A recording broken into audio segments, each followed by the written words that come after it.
Good afternoon, everybody, and welcome to Foreign Policy Community of Indonesia's public discussion with President Danilo Türk, President of Club de Madrid. Today's conversation will be titled "Leading in a World of Converging Crisis," and we are very happy to have the President himself joining us here in the Zoom. As we know that the world is currently facing a confluence of emergencies unlike anything we have ever seen before the past decades. And just as we were beginning to focus our efforts in recovering from the COVID-19 pandemic, this year has witnessed flux of crises and conflicts spanning from the war in Ukraine to the impact on the global food and energy arena, which of course lead to mounting social and political unrest. Now, in face of this crisis, multilateral efforts and global leaderships are needed.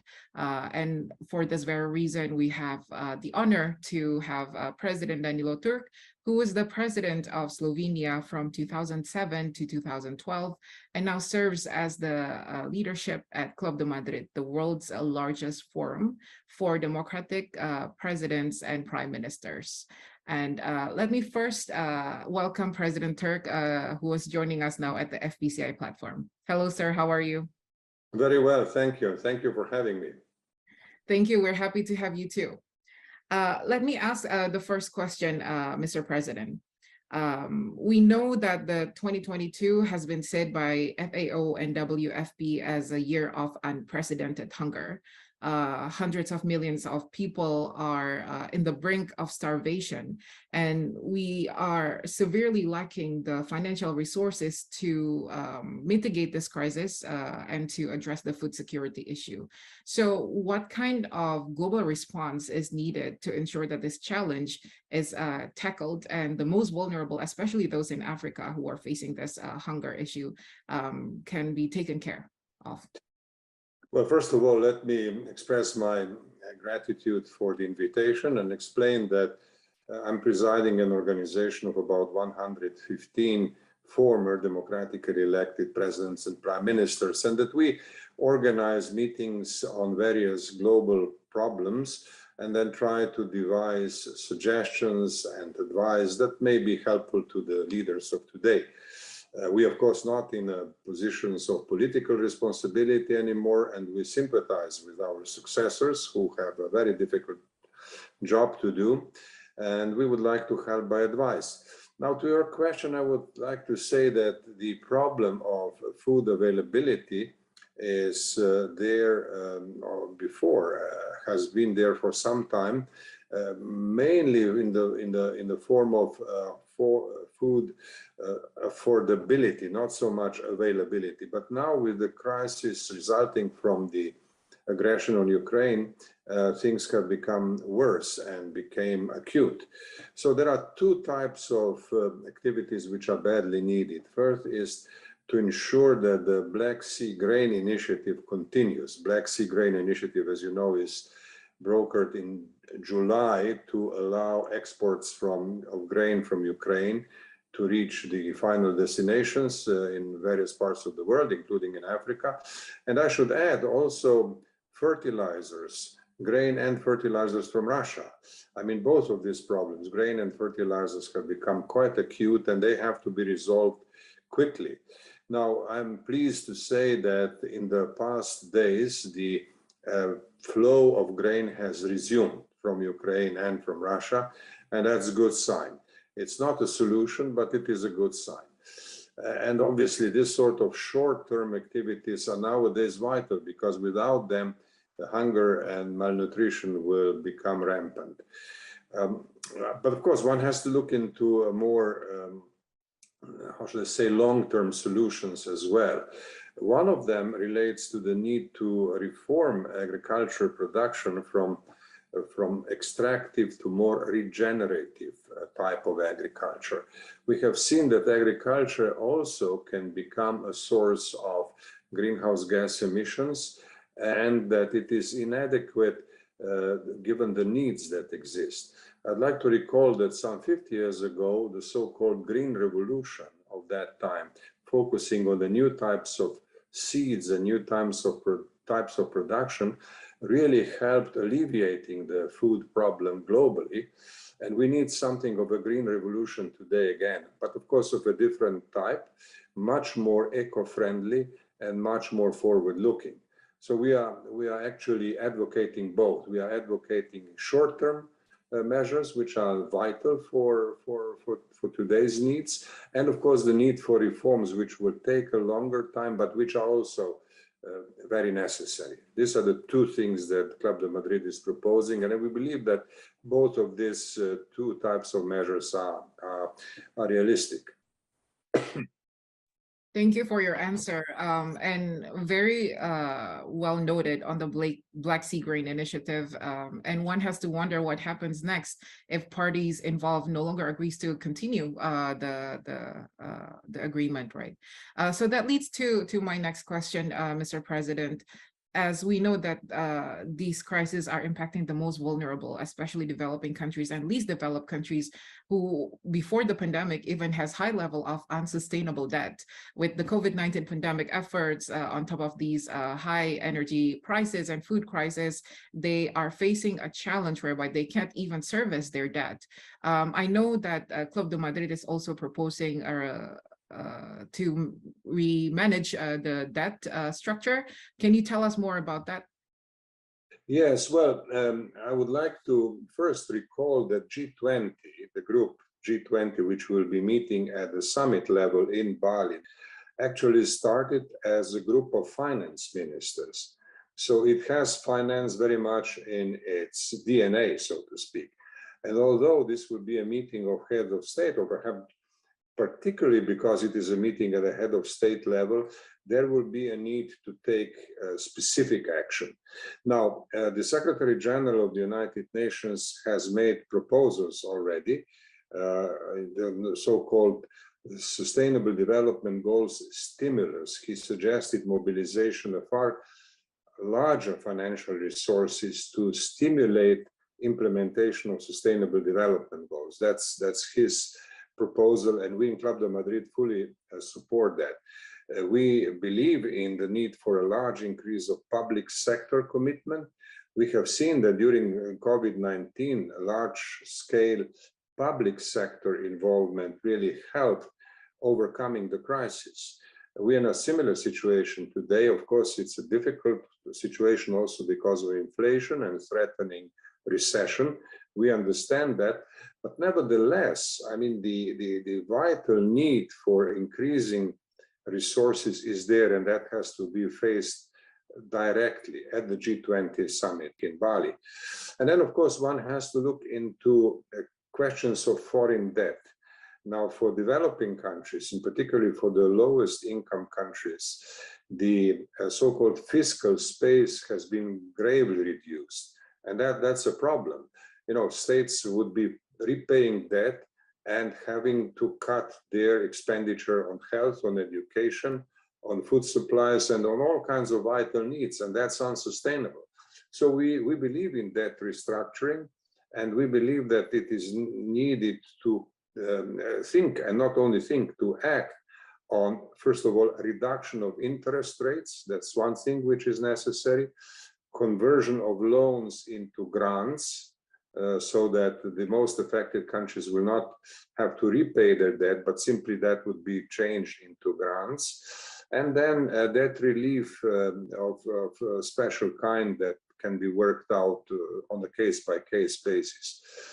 We are unhappy that the proposals on the expansion of the use of special drawing rights at the International Monetary Fund, which was proposed 2 years ago, did not go very far.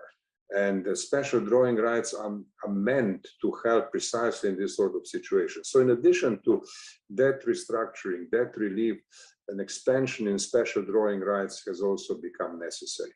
So you see, there are three types of action which are needed: public support, restructuring and reform of debt, and special drawing rights. And all these three have to be pursued in a combination.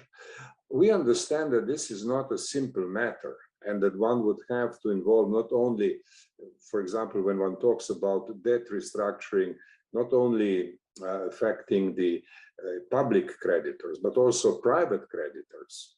One would need to have a comprehensive approach to this, which would involve all creditors, including, for example, China as a major creditor today. So, we understand the complexity of this task, but G20 has dealt with complex tasks in the past. Let us just recall the financial crisis of the year 2008, which actually triggered the work of G20, first finance ministers and then heads of state and government, meeting in London in 2009, and then they worked out a plan which actually pulled the world out of the financial crisis. Something of that nature is needed today, but of course the scale of the problem is larger and more diverse.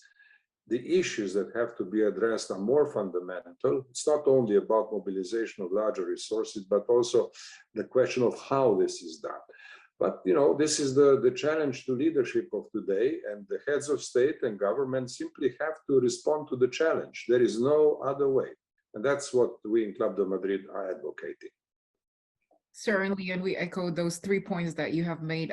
First, to restructure the debt, and then secondly, to lower interest rate, and thirdly, to extend the use of the SDRs. And still on the subject of financing, but I'd like to shift gear a little bit to the issue of climate change.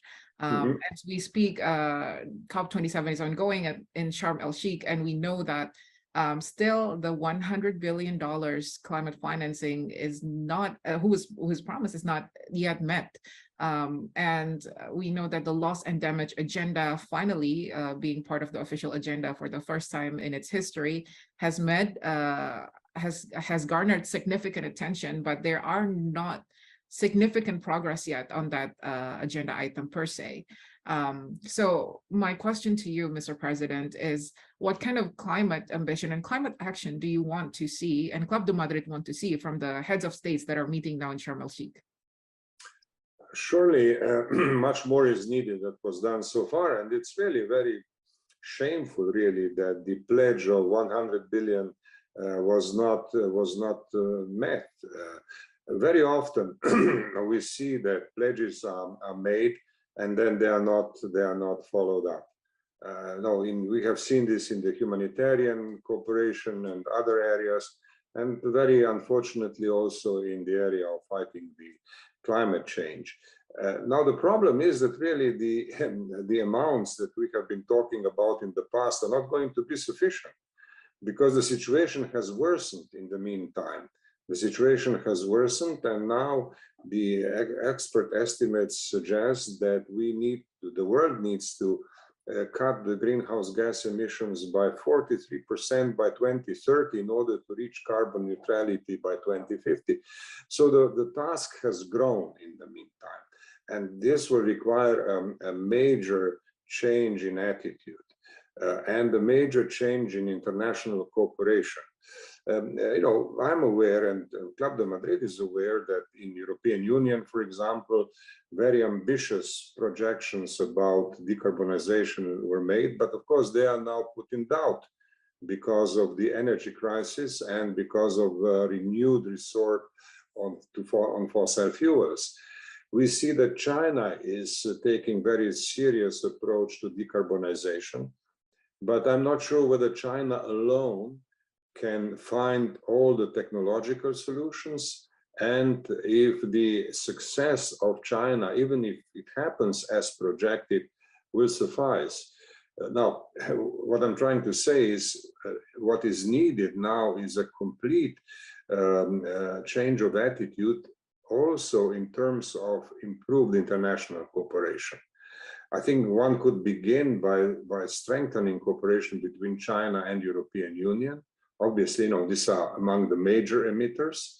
We'll see what happens in the United States. The situation in the United States is a little less certain, partly because of elections which are taking place these days, this week. I mean, of course, next week we'll know what the results will be and what kind of Congress will there be and what kind of action is expected. But essentially, what is needed is a much closer and much more serious cooperation between China, European Union, and also United States. Is that possible in the current political atmosphere? Admittedly, this doesn't look very likely at present. But I believe that specific actions, such, for example, the recent visit of German Chancellor Olaf Scholz in China, is a positive sign. It's a sign of political wisdom, because big powers have to talk to each other to figure out what the solutions might be. I hope that Sharm el-Sheikh will provide an opportunity for some of that also, and above all, the G20 meeting in Bali. I mean, these leaders come together to figure out solutions for the world. I mean, these are all the major emitters will be here in Bali. And therefore, I believe that one should simply strengthen the pressure on them. You have to cooperate better. And you have to cooperate in various ways, including in developing appropriate technological solutions, which would expedite decarbonization and movement of energy use from fossil fuels to renewables. That hasn't been done sufficiently, and the current crisis has made the situation worse. So now the task is more urgent than ever before. I'd like to zoom in on something that you said earlier, Mr. President, which is that international cooperation is a must. The EU, US, and China must work together.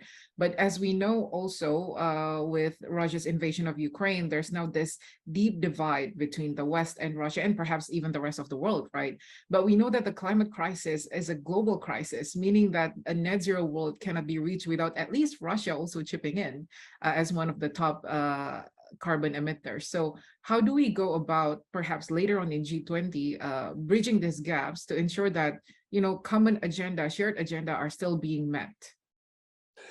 I think that one of the interesting questions in this particular context is the role of, first, Indonesia as the host country. Indonesia has a very strong moral argument on its side. You see, developing countries in general are not historically responsible for the problems of climate change. I mean, that climate change has accumulated over many decades as a result of industrializations in the north. And now the consequences are affecting everybody in the world, and in particular developing countries who suffer disproportionately, given the amount of greenhouse gas emissions that they produce. So I think that the global south has a very strong moral argument at this point, and Indonesia is a good speaker for the global south. I would also like to say that the next three presidents of G20, first Indonesia, then India, and then Brazil, will have a particular role to play. India, of course, is also a major emitter and has been quite reserved in the past, but this has started to change. Brazil has a huge responsibility in that regard as the place of the largest rainforest in the world. So you see, we have now a sequence of leaders, countries, and responsible leaders of the countries who have a particular responsibility, moral authority to demand change. And I hope that that could help overcoming the tensions, the geopolitical rift between East and West, because the way back towards East-West confrontation is also a way back into history, which was not good and can be even worse in the future if it is repeated. That's a kind of political geometry of which I see, and where I think more can be expected and should be expected from leaders. Thank you for that answer, Mr. President. That leads to my final question before we open it up to the audience, which is, there's a sense of pessimism amongst the average Joes, the commoners, on what multilateral institutions can do. We see the past 2 years, the global pandemic, and then the energy crisis, and then the food crisis, and it seems that the international system is not delivering. So my question is, I'm a huge advocate for United Nations and multilateral institutions, but what can we do to revitalize that trust and faith for the system to work again and deliver for everybody? Exercise pressure and strengthen pressure. I think that the leaders have to feel that their voters, the people whom they are expected to serve, demand different attitudes. this is not the time for despondency. This is not the time to despair. Desperation is not a sign of leadership. Desperation and pessimism are a sign of defeat, and we cannot afford that. So pressure has to be there, and then the institutions have to function better, and if they do not, they have to be reformed. All the international institutions, including, for example, the development banks, the regional development banks, as well as the World Bank, they have to be much more focused on climate change related financing.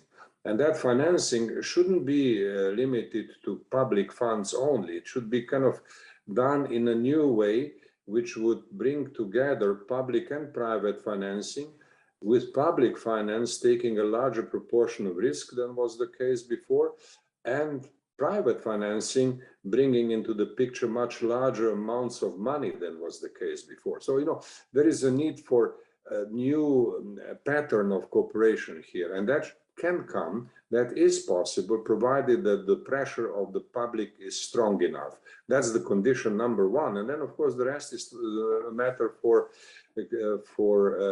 responsible leadership. And I should also say, if there are organizations like the UN that needs to be reformed, let them be reformed.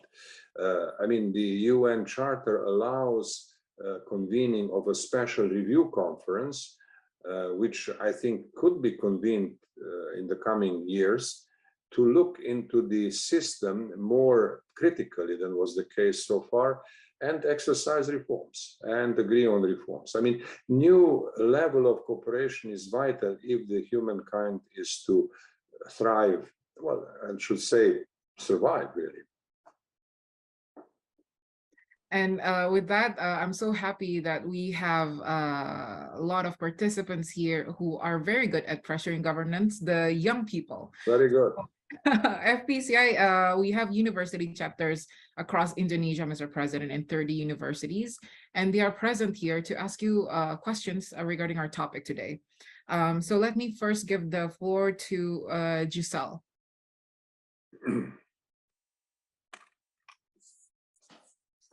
Can Giselle introduce herself? Yes, good morning, Mr. President. My name is Gisela from Venus University. The thing I would like to ask to you is that we noticed that in economic crisis got worse, especially predicted for 2023.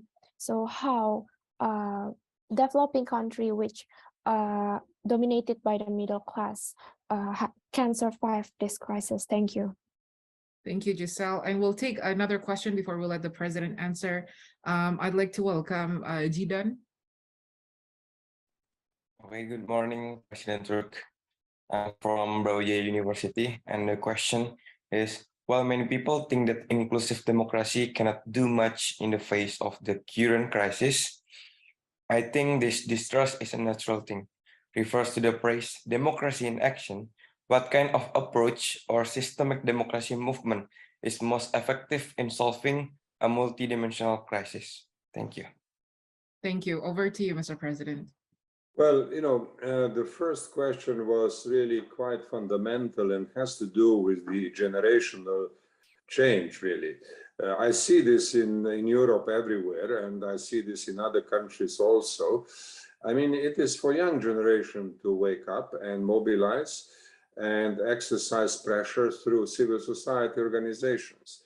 Governments listen when the pressure is there, and pressure is a precious commodity in this sort of circumstances that we now have. The excuses that things are not possible for one reason or another are simply not good enough.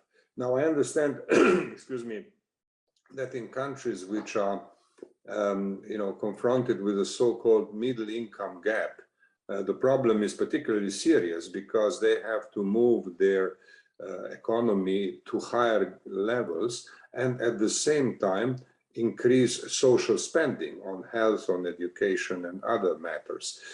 And it is precisely in this sort of circumstances where a different form of politics is needed, and more effective policies have to be put in place. And for the young people, you know, I believe there is no escape to the need to develop your demands in a very specific way. Not only in general, you know, do something, change something, but rather say, all right, what are the things that you expect to be changed? And they may be quite diverse from one country to another. What the common denominator of all these things is that, you know, the climate change issues are going to affect the younger generation more than my generation, for example. And therefore, the pressure from younger generation is much more expected. So that is as far as this question of pressure and civil society mobilization is concerned. It usually doesn't work overnight, but in a period which is usually shorter than expected, change starts to come. Now, the question of the model of democracy, or the type of democracy that can help reducing the confidence gap which exists now. Of course, the lack of trust is a serious problem of democracies everywhere in the world. And here, I think a specific task, again, is awaiting younger generation. Much of the current political climate comes as a result of people exercising their right to expression in social media. Now, social media are a huge resource, which is not being used very effectively so far, or has been used to express private views, sometimes hate speech, and all kinds of things which are not very well articulated. I think the challenge for young generation now is how to use this new media and the whole set of opportunities created by development of new technologies for better political participation. You know, we live in democracies which are basically representative democracies. People get elected for 4 years, for example, and then in the 4 years, they don't care enough about what is going on. But if one organized a kind of a constant participation on, for example, budgetary matters, on matters of allocation of resources, of protection of environment, on international cooperation, then I think democracies will be improved. So better participation, use of new technologies, and again, innovation by younger generations. Our generation has relied almost entirely on representative democracy, but now I see in my country and in many other countries, politicians are really afraid of what the young people will say through social media, how they are going to mobilize, because sooner or later, that will affect elections as well. So I think that that is the kind of direction of change which I would very much support. Thank you. There's a new question from Abdullah, Universitas Pelita Harapan. Yes, thank you, Mr. President. I want to ask a question. All eyes are on Ukraine war and its impact, but there are still many unresolved issues, ongoing wars around the world, from Palestine to Afghanistan to Myanmar. What does that say about our leaders? Do we just have to live with the harsh reality that the world will just move on eventually? Thank you. Thank you, Abdullah. And there's another question from Universitas Jenderal Sudirman, Nabila. Okay, thank you.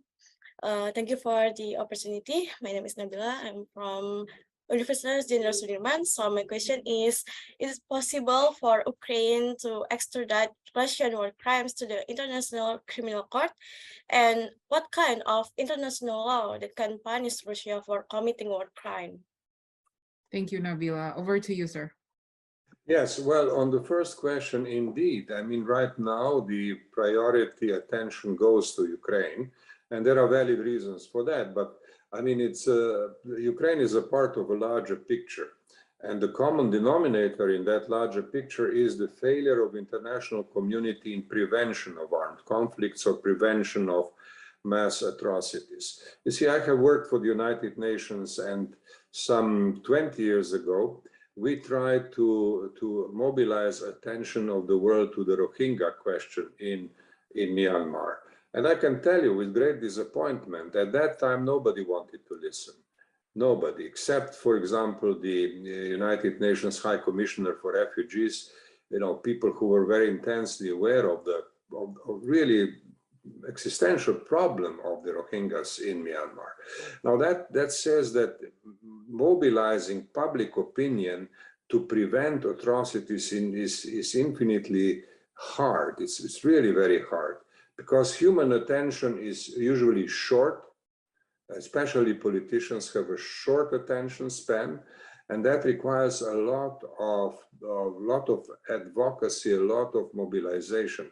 And in Myanmar, we never had sufficient international mobilization of civil society or political forces.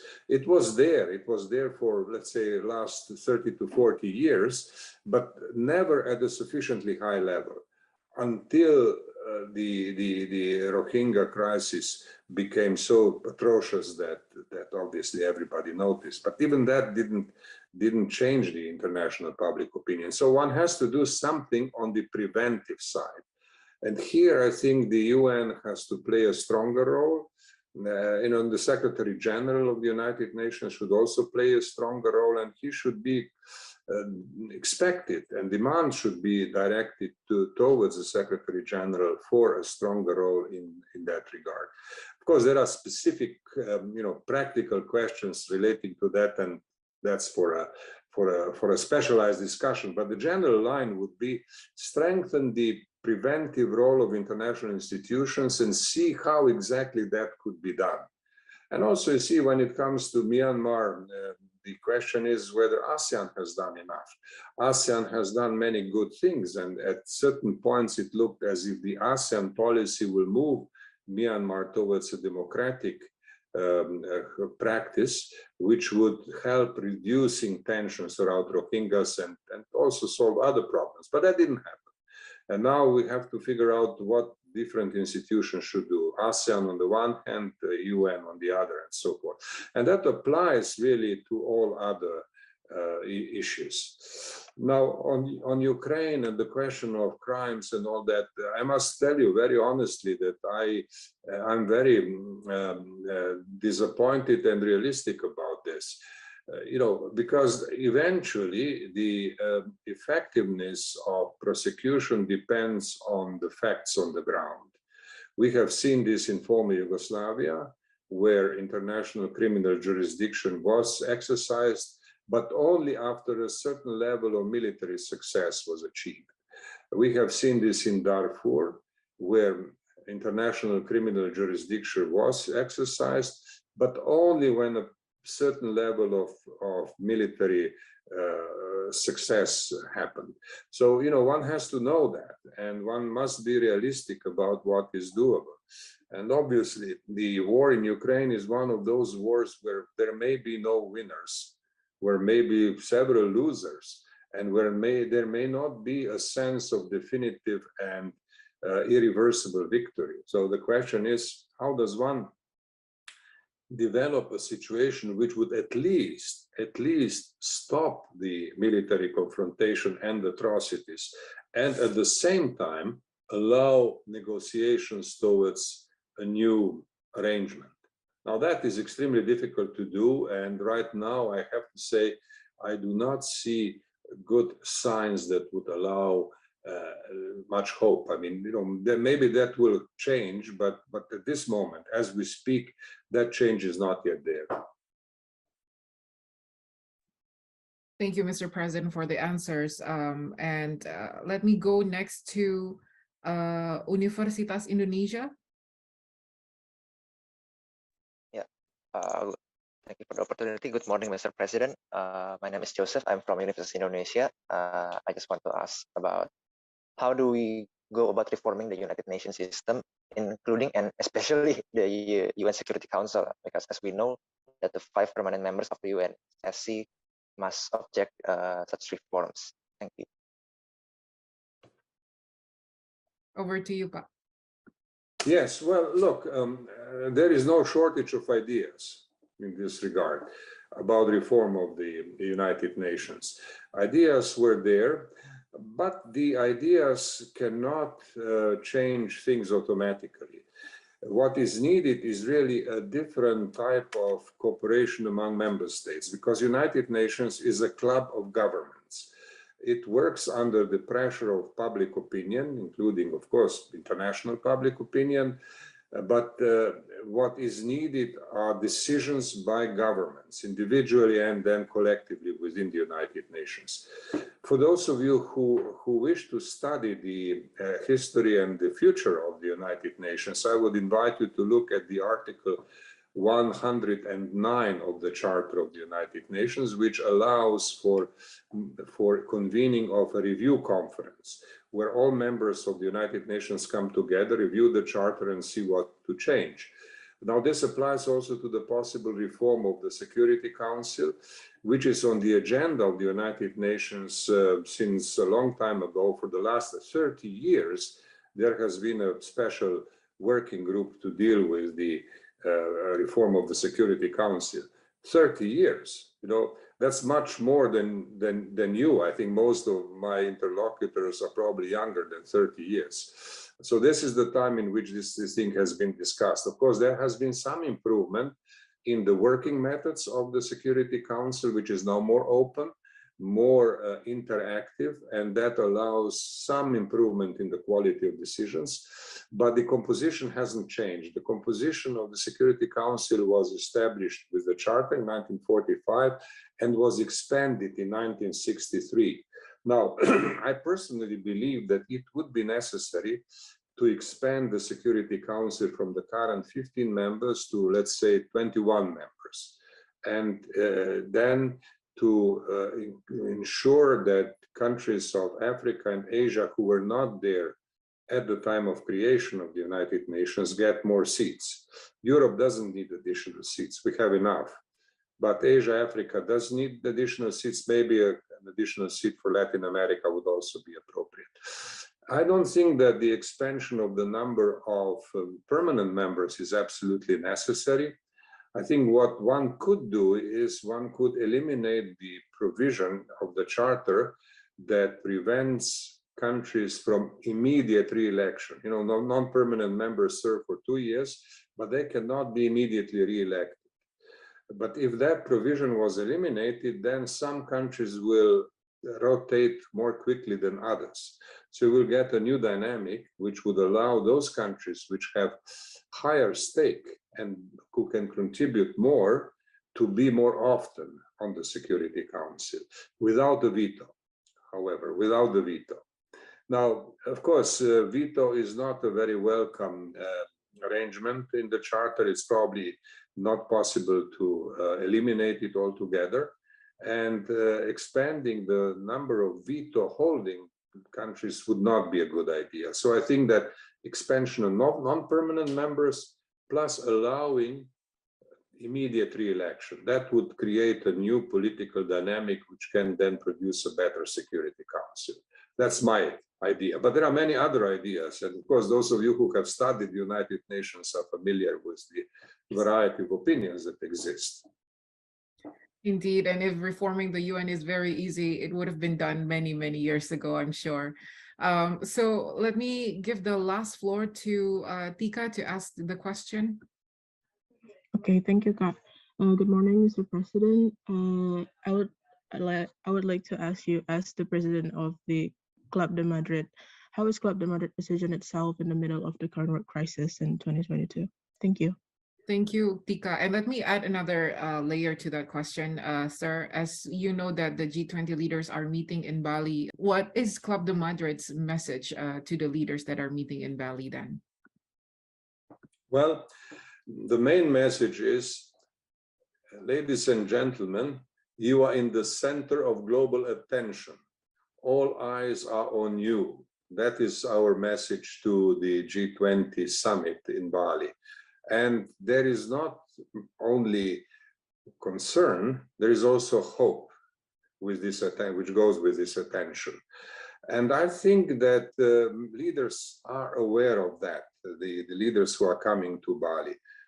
And I believe that Indonesia, with its proverbial hospitality and kindness, represents a very good meeting place for them. These leaders haven't met in person for a long time now because of COVID, but they are going to meet in person now in Bali, and they should absolutely use the opportunity, which is unique, to make further steps. In our conversation today, I have outlined some of our ideas of what to do. There are many ideas, and there is no shortage of good proposals. Now, leaders, you have to look into the existing good proposals and decide how to move the world forward in the right direction. This is your historic responsibility. Don't waste it. Very strong message and well said. Well, thank you so much, President Türk, for joining us today for this conversation. It has been truly enlightening, I'm sure, for all the students and young people that are tuning in too. We spoke about the war in Ukraine, to the Myanmar conflict, to debt restructuring. So there are tons of ideas and there are tons of layers in this multidimensional crisis that I encourage all of us to look into, especially as we approach the Bali summit. And with that, let me just share that the policy dialogue, or Club de Madrid's policy dialogue recommendations, is available for you to read on their website. And they're very there are many layers and many solutions that we can put forward to the DG20 leaders and our governments. It's just about how we can go about putting on pressure, good pressure on them to act for the good of the people. So with that, let me close this session and thank you again on behalf of Foreign Policy Community of Indonesia for joining us today. Thank you, President Türk, and thank you for everybody. Thank you for the invitation, and thank you for a very lively discussion that we had and great leadership in moderation of that discussion. Thank you. Thank you, sir. Hope you enjoyed the rest of your stay in Bali. Thank you. I will.